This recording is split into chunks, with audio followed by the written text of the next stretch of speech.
are gonna freeze the vegetables tonight, so if you're watching the replay, thank you so much. If you're watching this on IGTV, thank you so much. I'm really excited for tonight to teach you guys how to freeze vegetables. This is something that I get asked a lot, and I'm excited to just go over it so that you guys don't waste your vegetables anymore. So tonight we are going to freeze broccoli, green bell pepper, red bell pepper, and we're going to talk about some other techniques and things you can freeze and how. Let's learn how to freeze the vegetables. First things first, let's talk about what you can freeze. You can basically freeze any vegetable if you Google it first and figure out the way to freeze it. That's like probably the fastest way. But I would say you can freeze anything that you're definitely gonna cook later. That is the rule. If you're gonna eat it fresh, don't bother freezing it. If you're gonna cook with it in something, then you're probably good to go. You can freeze pretty much any vegetable except for lettuce and salad greens because you eat those fresh, right? So lettuce and like arugula and like mixed salad greens, not gonna freeze very well. Cucumber, probably not gonna freeze well if you plan on eating it fresh. I don't know any ways to cook with cucumber, so that's just one of the ones that I'm not sure. Maybe you can use in smoothies, maybe. What else? Citrus, right? Grapefruit, lemon, limes, all that stuff. You can freeze the zest, but you can't actually freeze like a lemon and expect it to be good. And those are the main things you really shouldn't freeze in terms of vegetables. The rest you actually can, and it's all good. The rule of thumb is if you're gonna cook with it later, you could probably freeze it. You can freeze mushrooms, again. I think you can blanch them like we're doing now and use them for later. This is like you're not really cooking it to eat it, you're just cooking it to make it last longer. You can freeze zucchini, you can freeze potatoes. So I actually have a potato here to discuss with you. I'm not gonna freeze this one because I actually want to use it. But to freeze potatoes, what you'd have to do is peel them, wash them, and chop them up and blanch them, just like we're doing with the broccoli, for a little bit longer, but that is how you freeze potatoes. And there are some steps after it's blanched and cool that we're gonna go over tonight too. But this blanching process applies to pretty much every other vegetable. What I like to do is cook vegetables, like I'll cook a whole sweet potato and freeze it to use later in sauces and maybe smoothies for sweet potato or like baked goods. I've done that with butternut squash, like because it's so hard to cook a whole butternut squash and use it up. I just cook it all in the oven, like, you know, roast it and then throw it in the freezer, blend it up for later. That's another way that you can freeze vegetables. Let's talk about blanching. There's a reason why we don't just throw vegetables in the freezer as is. Why? Because if we do that, they lose color, nutrients, and texture. What we want to do is cook them a little bit first, and then we can put them in the freezer. And that's what's called blanching. It's a super fancy word for flash boiling. That's what we're doing. So I have a pot here that's boiling, and I have a bowl of ice water. Well, it's still pretty cold. So the process for this is dunk the vegetables in the boiling water for a couple minutes, and then in the ice water, and that is how you blanch. We've got this boiling water, we've got salt, very important. Let's dunk our broccoli right in. It's been washed and chopped, and salt, and we're just gonna let that boil for like 2 to 3 minutes. Oh, it has to come back to a boil, really. So the time starts when it comes back to a boil. You want that to come back to a boil. I'm just gonna mix it just to make sure all the broccoli is in there. It's submerged. You can tell it's already kind of getting to be a very dark green color, which we want. We want to preserve that color. I would not boil the vegetables together because some of them, they all have different times that they need to boil and blanch. Yes, you can blanch spinach. You can definitely do this with greens, kale, any greens that you're going to plan to cook, right? So not lettuce. And we are now, I'm just over here, this is ice water back here. And I'm dunking the broccoli in the ice water so that it stops cooking. We don't want the broccoli to cook anymore. So this is called shocking. We're shocking the broccoli. It's so shocked, it can't cook. Here's our broccoli, it's cooling down. It's gonna be ready to freeze in a little bit. Next, let's do our green peppers. Same process. Ooh, gotta be careful. So green bell pepper apparently needs to be blanched, while red pepper, which we have here, does not. For red bell pepper, guys, we are literally just gonna freeze them. They've been washed and dried. We're just gonna freeze them on the sheet pan in the freezer and just spread them out. And then after they're frozen, I'm going to put them in a Ziploc bag. But you wanna freeze them flat, and you can use a plate if you don't have, like, I obviously don't have room for a big sheet pan. I have these little ones, these are very small. So that works. You can use a plate though, you can use a container. You just want them to lie flat so that they don't freeze in clumps.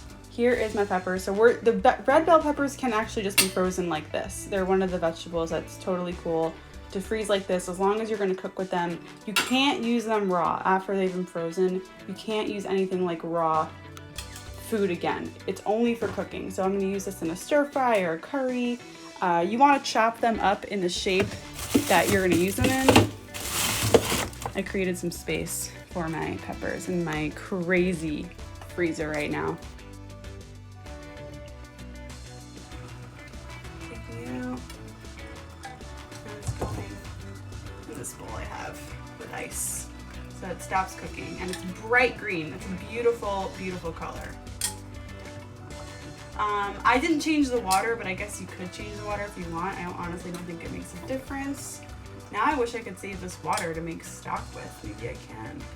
Boom, look at that beautiful, bright color we have on our peppers. I love that. The next step after you blanch is you have to dry them. I have a sheet pan with a towel. It's a clean towel. We do not need to use paper towels for this. And I'm just gonna line up my broccoli to dry before it freezes. And you can pat it dry. It's cold, it's bright. You see, this is how it's gonna freeze. Way better than if it was raw. It would lose its color, it would lose its texture. This way, it's gonna be great when I use it in a stir fry. You never know. You want them to be as dry as possible because extra water on your frozen vegetables and extra air in what you freeze them in will cause freezer burn, which again isn't bad, it's just like not ideal. Freezer burn is what happens when you see like a little bit of ice around your food in the freezer. It's like kind of like a layer of ice that just forms once it's been in there for a while, and it can change the texture of your food. So we don't really, it's not bad for you if you eat something with freezer burn on it. It can ruin meat, like it makes meat somewhat uncookable, but it's just something you want to avoid in general. Not the worst thing in the world, but not the best either. While that's drying, I want to talk about other veggies I'm freezing right now. So this is carrots, celery, and onion. A lot of people say you can't freeze onion. I disagree. I've frozen onion before, chopped. You can't freeze like a whole onion. That's gonna be really hard to chop later, but freezing it up chopped like this, mixed with other vegetables, this is called mirepoix. This is carrots, celery, onion for soup. So I'm definitely gonna make some chicken soup in the next few weeks while isolated here. It's one of my favorite comfort foods. I definitely want some of this on hand. I don't have to run out to the store. I just have this. It took me a while to chop, but I spent an entire phone call talking to my dad's girlfriend while chopping this, and it was definitely time well spent. Another thing I'm freezing right now are veggie scraps. Okay, first of all, I just want to point out my partner put an apple core in our veggie scrap because we thought it was compost, even though it is labeled veggie stock. Okay, anyway, we don't want apple core in our veg stock, but I'm freezing these scraps to make stock with later. So this will be another video, another live. I'll be making vegetable stock out of my broccoli, carrots, onions, celery, kale stems, all these scraps will be turned into vegetable stock. Yeah, you can freeze it in a Ziploc. No one's gonna come after you. You can do what you want. It's your freezer. You can do it, yeah, whatever makes sense for you. I'm gonna freeze it on the sheet pan and then move it to a Ziploc. Another step, but you know what? I want it to come out good. Anything can be frozen indefinitely, depending on how you freeze it and the quality of your freezer, and assuming that your fridge and freezer don't die. They can be frozen forever, really. But you know, with freezer burn, we're not perfect. We don't have vacuum sealers usually. I mean, maybe some of you do, but I don't. So I would say you want to keep these vegetables in the freezer probably good within like 6 months, 8 months if you're really good at freezing things, or 3 months if you're not. Cabbage, for example, can be frozen without doing anything to it for like 3 months, and then you have to use it. You don't have to blanch it, but it doesn't last very long after that. And in an effort to not waste paper towels, I'm just using clean dish towels to dry off my vegetables. I'm really trying not to waste these days more than ever because you just never know what's gonna happen. We're like on, somewhat of a full lockdown over here in New York. We can still go out to get stuff, but I don't wanna risk it. Freezing broccoli on the sheet pan, then it will be transferred to a Ziploc bag tomorrow morning. Yeah, it does. It definitely affects flavor because it's adding extra water to the ingredients, which will absolutely affect the flavor. We want to avoid it in general, but if you see freezer burn, it doesn't necessarily mean you have to throw it out. It's just something we want to avoid. I'm actually going to just add the green bell pepper to this sheet pan because I don't have another small one. And I hope that you do this tonight. If there are vegetables that are on their last few days, just get this done and then you'll have produce. Okay, let's talk about thawing, because after we freeze all these vegetables, how are we actually going to use them? To thaw vegetables out, the best way is just to put them in the fridge for like a day, right? A day before you need them, let them thaw overnight. Of course, a lot of us don't remember to do that, so you can let them thaw on the counter at room temperature. You can run hot water over the bag they're in or container they're in to get them to be warm again. Or you can pop them in the microwave for a few seconds.